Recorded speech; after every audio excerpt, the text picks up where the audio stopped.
My G's, finally we did it. We got right here in front of us a Nissan GTR NISMO. That's right, people. We didn't get just a regular GTR. We went for a NISMO. This is the most aggressive, hardcore, and raw version of the GTR, and it's the fastest one ever. Let me explain you why, and let's look at the whole thing, and that's what she said. Let's go!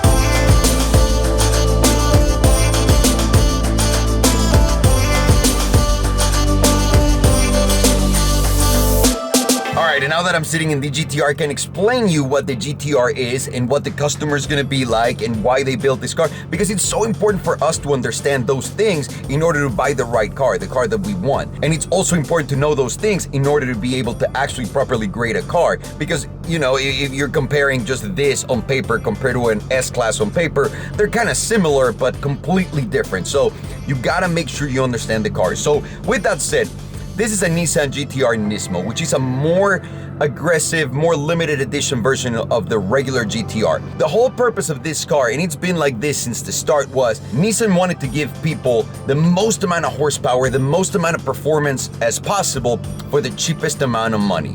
What they wanted is for you to get in a car that's not even a fourth of the price of a Ferrari and destroy a Ferrari on the track, destroy a Lamborghini on the track, destroy any car in a straight line.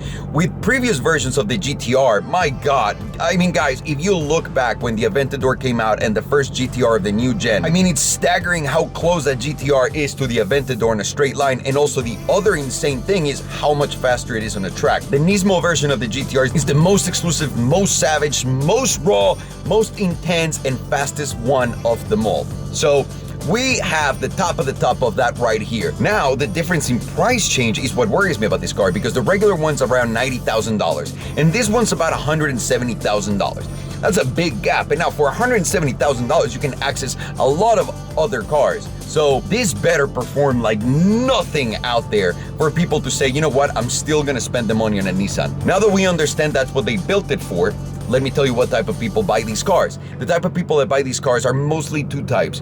One, the guys that love performance and love modifying their cars, because these cars are great canvases. If you're gonna buy a car that you wanna get to 2,000 horsepower, that's cheap, please, people.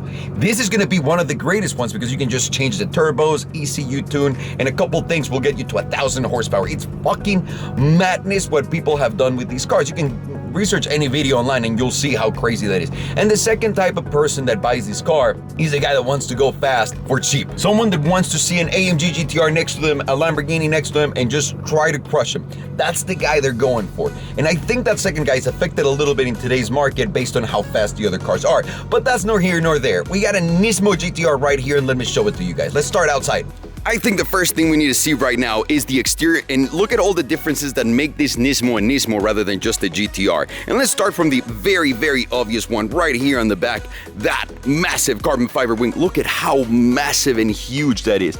And look at all the angles of attack it has, and also right here. It's so freaking sharp and sexy. Honestly, wings are always a wild factor, and this one works so well for the car. And because everything in this car has been improved for performance, everything that you're gonna see is mostly carbon fiber and a lot of holes, that's what she said, for air to come in and out. So you guys see the carbon fiber right here. Then let's go down to the diffuser. Look at this diffuser. It's completely covered in carbon fiber, and you see the holes right there just for air to keep coming out and keeping the car really grounded on the ground. That's fucking incredible. It's an all-wheel drive car, so that wing makes the back of the car stick to the ground, and then on the front, because we have all-wheel drive, those tires are always going to be gripping and pushing, so you have an incredibly good handling car right here. Now, we're looking at the diffuser. All carbon fiber, holes everywhere. Like we said, air is very important for these cars and for performance. Another thing, another detail that I really love about Nissan that they did with this car, which is kind of weird because everyone wants to show off, the exhaust. You guys see the exhaust tips? They're blue. They don't look like anything special,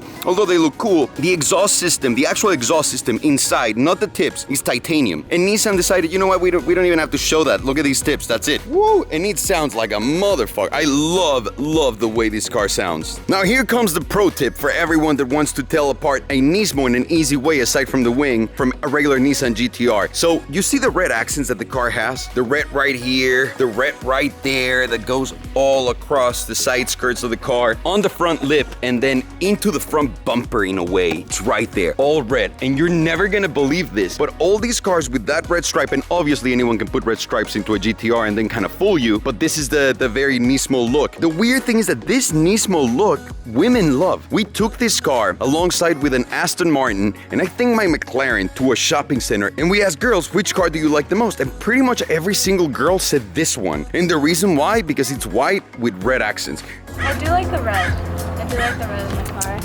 Oof. I choose it because I like the red. Final. Whoa! Whoa! So people, if you want to get, a car for the ladies, this is the car to get, or any other white car with red accents. How crazy is that? And another thing that's going to help you tell this is a NISMO is the wheels. And yes, of course, people can change wheels, but this, all of them say NISMO all around. So if you got the red, if you got the wing, and if you got the NISMO wheels, most likely you're seeing a NISMO. And I don't want to bother you anymore with more pointless shit. Let's get straight to it. This is the heart of the beast. That's the V6 engine twin turbo that produces 600 horsepower, people, on the NISMO. That's right, 600 horsepower. You see where the engine is placed? And that takes the car from 0 to 60 in about 2.9 seconds. That's crazy. That's Aventador S numbers, people. That's insane. Now, as you can tell, the engine is mounted pretty much on the back of this bay right here for one simple reason, for balance, so that everything's closer to the cabin and they can keep the most balance for the best handling possible. And I think they've done it. And another really cool thing about the engine is the person who puts it together signs it. It's just like AMG. It's just like getting an AMG, but in a Nissan GTR NISMO.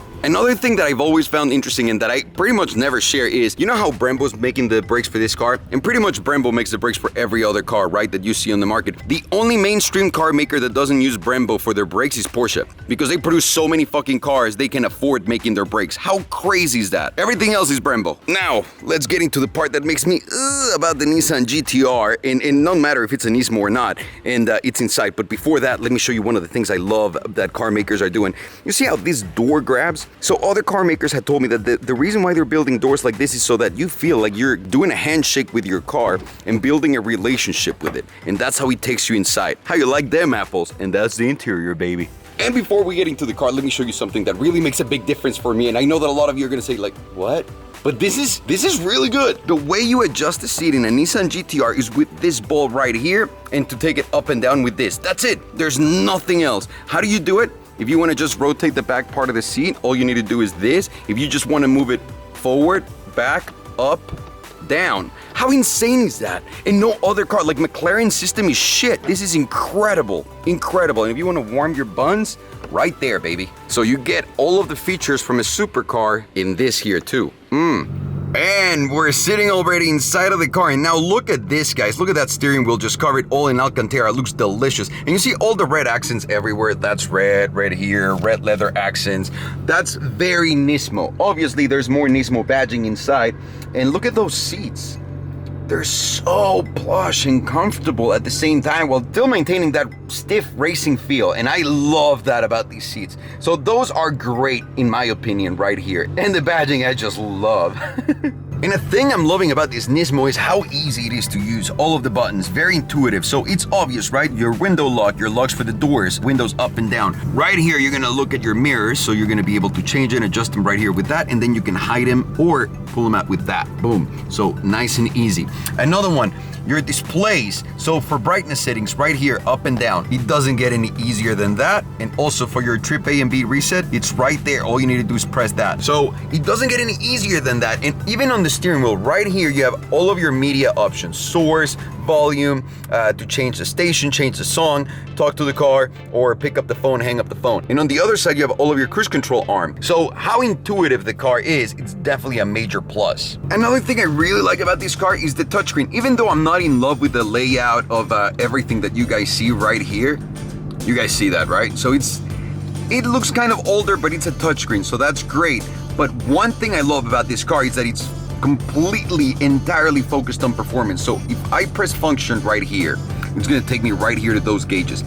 These gauges are gonna allow me to see whatever I want right there, and you can reprogram all of them and customize them to be whatever you want them to be. And you can put as many gauges as you need. So, for example, I was setting up gauges number 5. So I wanna select another thing right here. I'm gonna do the transmission oil pressure, and right here, you see how easy and simple that the system is? There's nothing here that you can't get and put here, and so easy I can even use it. So I love that. I'm not in love with the display, but I love everything performance-wise you can do with the car right there. One of the things I really love about this interior is how much carbon fiber and how easy it is to use everywhere around it is. You guys see all of those buttons are pretty intuitive, and you guys see all that carbon fiber just flying through the whole car. It's beautiful to look at.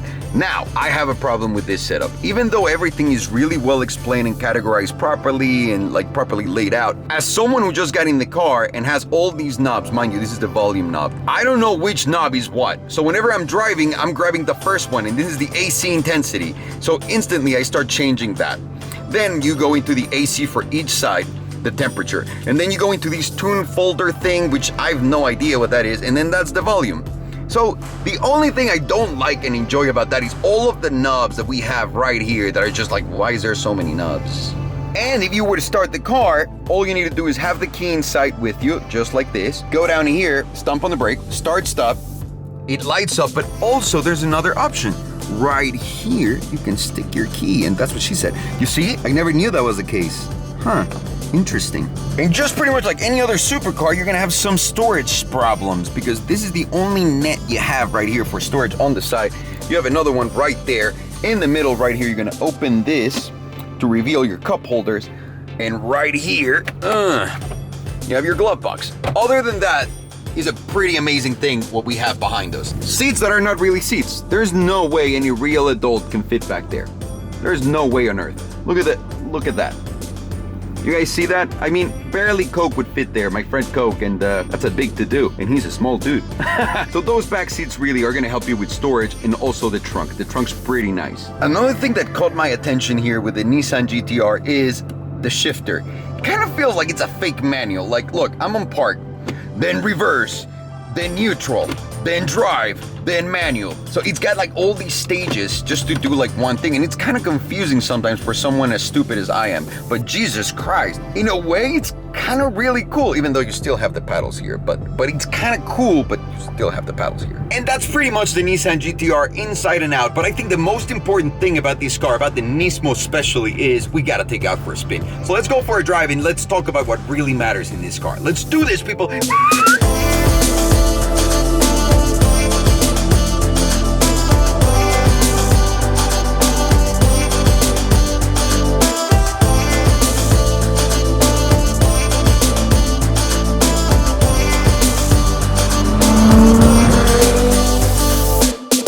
Driving this is a whole different beast. No, I'm not gonna waste my time putting the car in the most comfortable setting. I'm not gonna waste my time just driving this car like it's a regular street car, and you guys can see all of my shit jiggle because it is not just a regular street car. This is a hardcore car.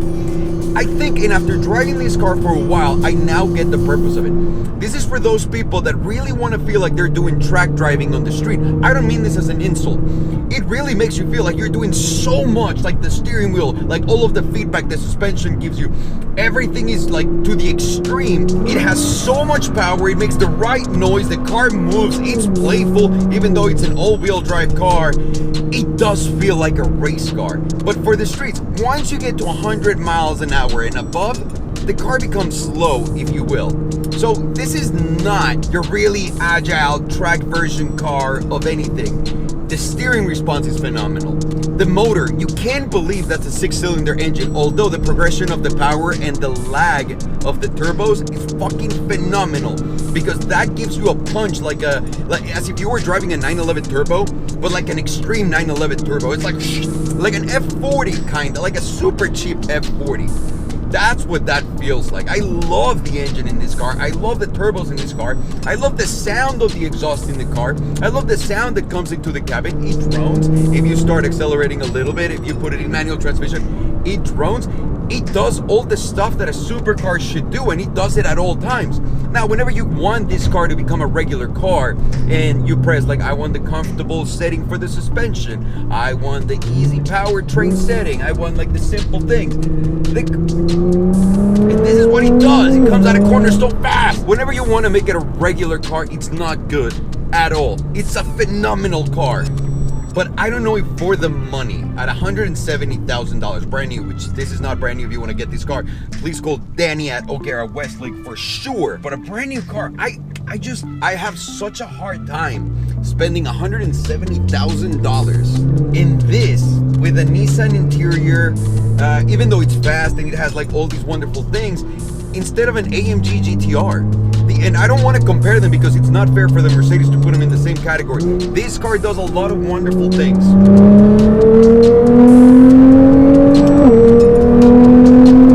It sounds great, no question about it. It's so much more than just a regular GTR. But at that price, I don't think you can make a real good choice about buying this instead of a Porsche GT3, instead of that AMG GTR, which has an interior for Mercedes. Again, this is a dope car, but it's still a Nissan. Everywhere I touch, everywhere I look, I'm reminded that I'm sitting in a Nissan.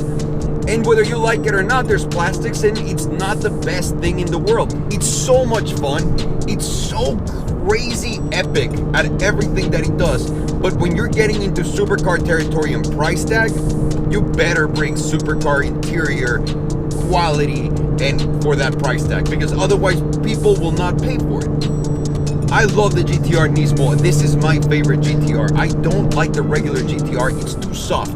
They're supposed to be like this. This is crazy power, crazy sound, crazy materials right here on the steering wheel, like carbon fiber everywhere, the wing on the outside. I love the look of the car. I love the white with the red. I love it all. Would I buy it? No, because again, for $10,000 more, I was able to get that AMG GTR that's following me right now. That's faster.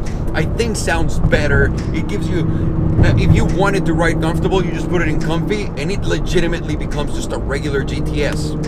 So to me, the real winner of the GTR race is the AMG GTR. Although, if you can buy a used NISMO, and that's what you can afford, you'll never be disappointed about that. This is a lot of value if you can find it at the right price. And I'm gonna leave you guys with that. I love the NISMO GTR, but it's just not for me. Which GTR is your favorite? And would you just do a regular GTR and just modify it yourself to 1,000 horsepower? Or would you buy a NISMO? Please let me know in the comments down below because I'm really curious. I personally would buy the NISMO. Out of the box is phenomenal, although I understand how some people would want to build their own. I wouldn't spend the time. I would just buy this one, actually, if I had the choice. So, that's what I'm going to leave you guys with. Thank you very much for listening. Thank you very much for watching. I'm Alejandro, and I never approve these messages, people. I'll see you later.